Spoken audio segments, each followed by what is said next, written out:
avec 2000 $, tu peux te lancer dans la quincaillerie en République démocratique du Congo. J'ai dit bien, avec seulement 2000 $, tu peux te lancer dans le business de la quincaillerie en République démocratique du Congo.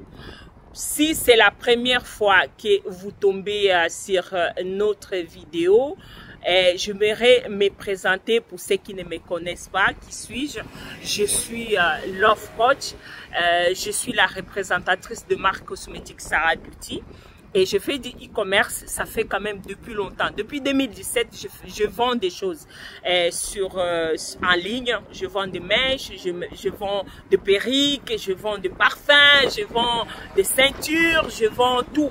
Et là, je viens de me lancer dans la boulangerie en République démocratique du Congo. Donc, dans cette chaîne, je vais partager avec vous tout ce que je fais. Je commande mes choses à Alibaba. J'ai commencé par là. Je commande mes choses à Alibaba et je vends mes choses. Donc là, si toi, tu as envie vraiment de te lancer, tu sais pas comment faire, tu cherches les idées de business, tu es dans le bon endroit. Ici, entre nous, entre femmes, vraiment, on va partager, même les hommes, soyez les bienvenus, on va partager les idées de business qui est vraiment rentable en République démocratique du Congo. Ce sont des conseils que j'aimerais avoir avant de me lancer. Malheureusement, je n'ai pas eu. Mais toi, tu as ça gratos. Vraiment ici. N'oubliez pas une seule chose. N'oubliez pas seulement de partager. N'oubliez pas de me laisser un message, de dire ce que vous avez besoin qu'on parle dans cette chaîne. Mais cette chaîne, on va parler de quoi? Comme j'ai dit, on va parler de e-commerce, comment chercher des fournisseurs, comment les trouver, comment vendre et comment créer business à l'étranger. C'est ça qu'on va parler et comment on va se prendre soin aussi de notre peau, sur peau, parce que je parle des cosmétiques, de la beauté de la femme, parce que je suis une femme, je ne peux pas oublier moi, je ne peux pas m'oublier. J'ai des produits vraiment qui va enlever tout, vraiment qui te donne un éclat vraiment fantastique. Voilà, ce n'est pas le but du sujet. Maintenant, je voulais partager avec vous pourquoi la quincaillerie. Pendant mes séjours là-bas que je fais parfois, je pars, je reviens, j'ai des choses que je regarde. Le business que je veux me lancer, que je vais là-bas, je regarde. Et ça fait partie. Donc, j'ai pris le temps de chercher dans les endroits pour voir est-ce que il y a le business de quincaillerie en République démocratique du Congo. Je ne peux pas dire qu'il n'y a pas, il y en a. Les Indiens, les étrangers. Mais vraiment, de nous-mêmes, je n'ai pas vraiment vu beaucoup. De nous, des Congolais, vraiment, je n'ai pas vu beaucoup. C'est ça qui est regrettable. Or que tu es ici en Europe, tu as cette possibilité d'économiser, d'aller même créer ton business en République démocratique du Congo au lieu d'acheter un sac à 1000 €, à 500 €, passer ton temps à te montrer les vêtements. Fais commerce, va te lancer en République démocratique du Congo. Tu vas voir comment tu seras rentable. Les sacs que tu as à 500 €, vends-les, va créer quelque chose là-bas. Et ça va te rapporter. Et le business de quincaillerie, ça va vous rapporter énormément. C'est un business qui va même pas échouer. Tu vas même pas échouer parce que c'est vraiment rentable. On construit des maisons tous les jours. On vend des terrains tous les jours. Mais lorsque on vend des terrains, il n'y a pas la quincaillerie. On va acheter le matériel où? On va acheter le matériel où? Donc, c'est là le moment où toi, tu vas aller prendre ta part. Tu vas aller chercher d'abord, première chose, tu vas aller chercher, fais ce qu'on dit étude de milliers, là où tu vas t'installer. Moi, je peux t'aider à avoir cette idée. J'ai dit, voilà, va en République démocratique du Congo, tu regardes dans les endroits. Tu vas regarder où? Tu vas regarder à côté, là où il y a des maisons inachevées, là où on a été construit. C'est là où tu vas chercher ton local. Soit là, à côté du marché. Parce que c'est là aussi tu vas avoir des clients.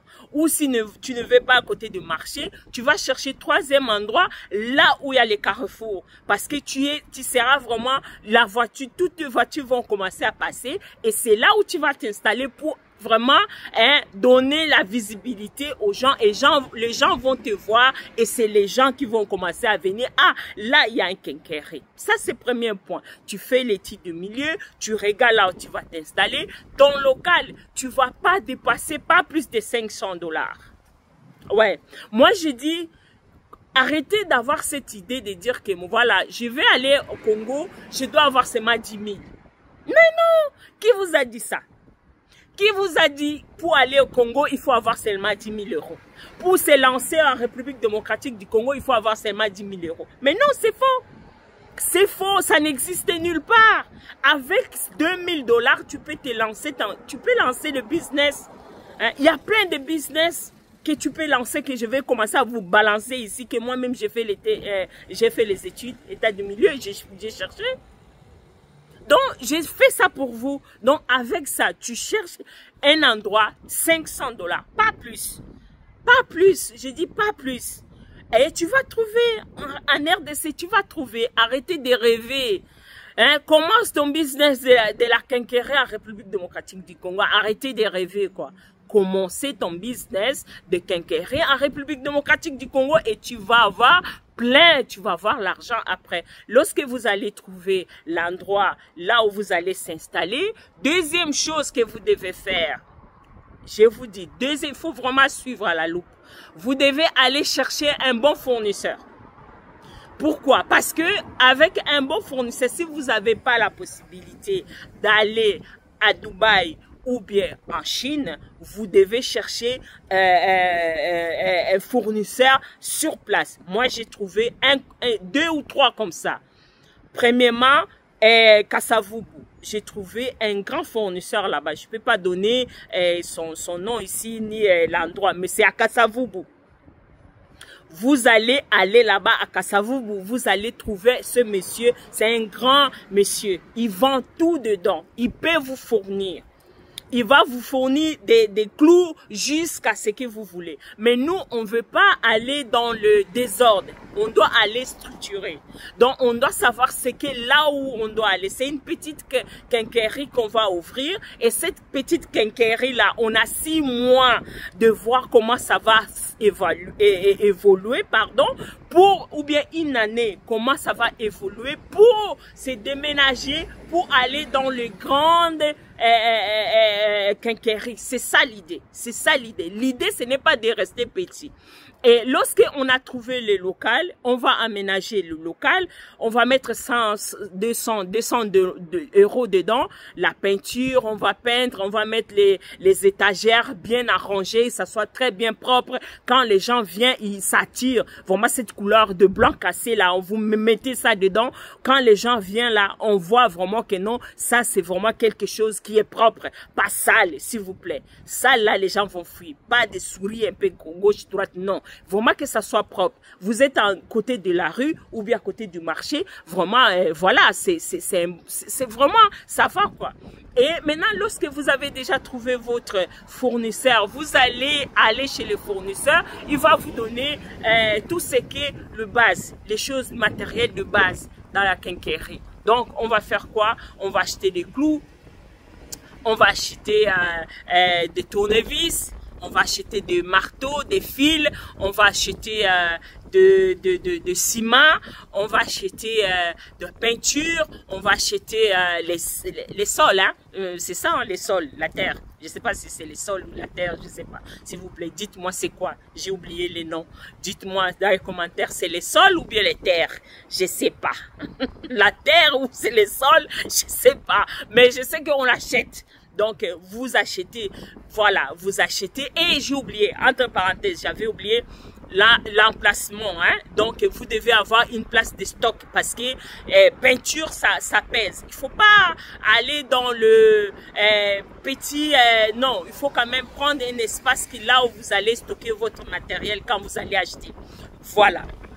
Donc, vous achetez des choses de base, des ampoules, voilà, ampoules, les tournevis,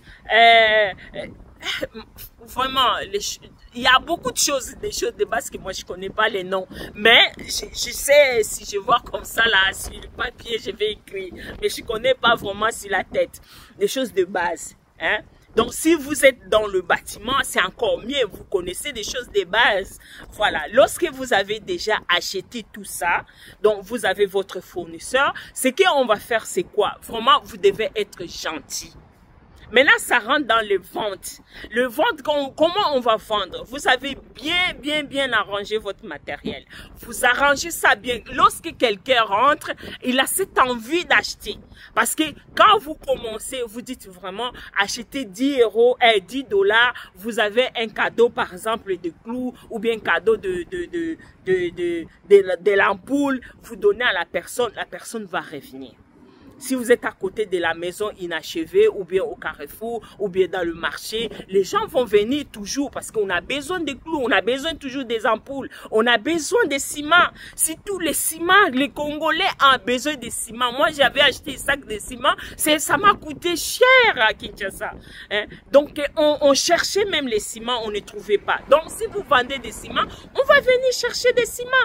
Donc, vous commencez à vendre, si vous achetez 10 $, vous avez un cadeau de plus. Ça, c'est pour attirer les gens. Et vous allez me mettre un grand pancart là devant vous pour attirer, vous mettez votre logo pour attirer aussi la visibilité. Vous avez le WhatsApp, vous avez le Facebook, vous avez les TikTok pour commencer à faire la publicité. Vous faites ça. Et maintenant, lorsque vous allez vendre, première vente, et vous commencez à vendre, vous devez être sérieux. Vous devez être vraiment quelqu'un qui est souriant. Vous devez être vraiment rapide parce que les gens sont lents. Les gens sont lents. Dans le commerce, on n'est pas lent. On doit être rapide. Vous devez être rapide. Quand vous voyez un client qui rentre dans votre magasin, vous devez être souriant. Arrêtez d'être arrogant. Non, souriante. Et souriant. Et ça vraiment, ça appelle les gens. Hein?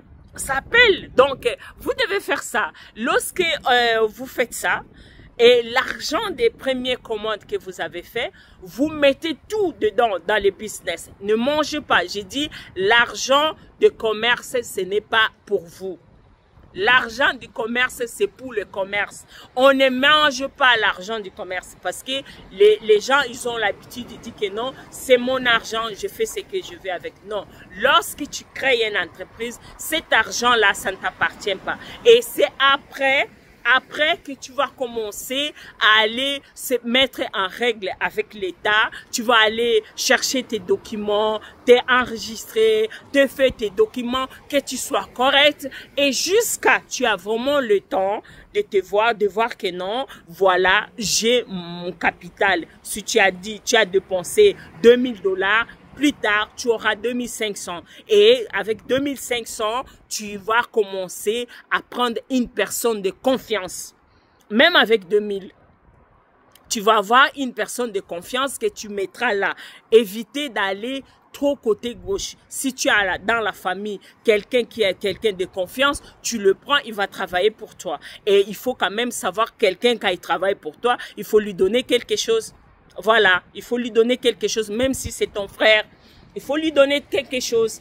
Donc, il faut encourager la personne et vous patienter, surtout la patience. Surtout la patience. Le commerce, tout commerce, que ce soit en République démocratique du Congo, que ce soit ailleurs, on ne commence pas un commerce aujourd'hui et puis demain, voilà, non. On commence toujours petit et puis on vient grand après. Que la paix du Seigneur soit avec vous. On se retrouve prochainement. Laissez-moi les commentaires, laissez-moi le message dans les commentaires si vous voulez parler de quoi. Si cette idée-là de business, de quincaillerie vous avez ça dans la tête ou vous pensez d'autres idées. Je suis là pour vous. Que la paix du Seigneur soit avec vous. Au revoir. À bientôt. Bye. Merci. À la semaine prochaine.